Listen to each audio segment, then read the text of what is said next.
what's happening. Two major forces. First is productivity. Remember all that money that we spent the last 5-10 years on computers and technology? Guess what? It's paying off. It's called better productivity. Labor productivity in this country has been averaging growth rates of 3 to 4%. This year, we're going to have labor productivity improvement of 5%. Quite literally, if labor productivity increases by 5%, doesn't it make sense that you could possibly get by with 5% fewer workers to create the same amount of goods and services? So you have a major productivity explosion occur in the last several years. That's where a lot of the jobs have gone. We're simply not creating new jobs. We're creating new labor productivity. But doesn't labor productivity also translate out to higher corporate profits? Yes. Remember several years ago during the presidential election, Ross Perot and his famous charts? He was talking about the North American Free Trade Agreement. And he was arguing that if you pass the North American Free Trade Agreement, you could hear the giant sucking sound of jobs leaving the United States and going to Mexico. Remember that comment? He almost got it right. We have currently now a giant sucking sound, and the jobs went like this. The average American worker makes about $22 an hour, including benefits and health care costs. The average worker in Mexico makes about $4 an hour.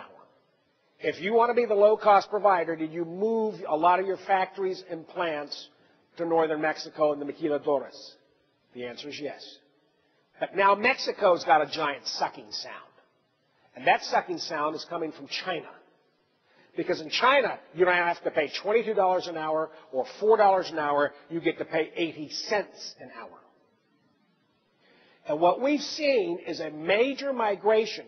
The maquiladoras in northern Mexico in the last 18 months have seen a 20% drop in employment.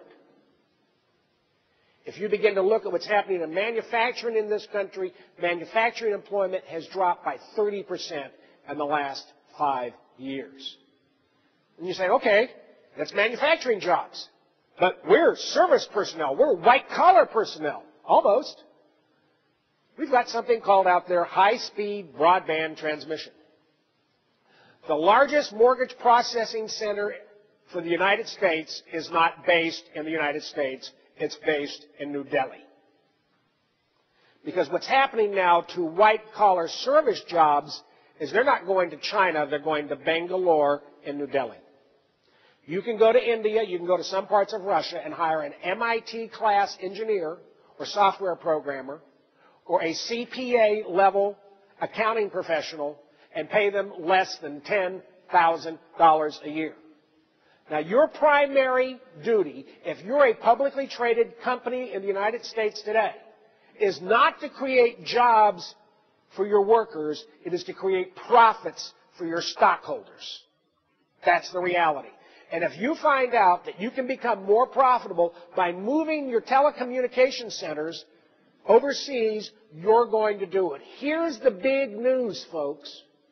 It's my belief that in the next 5 years, 3 million white-collar service jobs permanently leave the United States and they go overseas.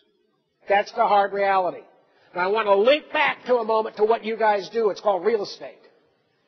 Everybody in this room knows that the highest, most powerful correlation with office rental rates is unemployment.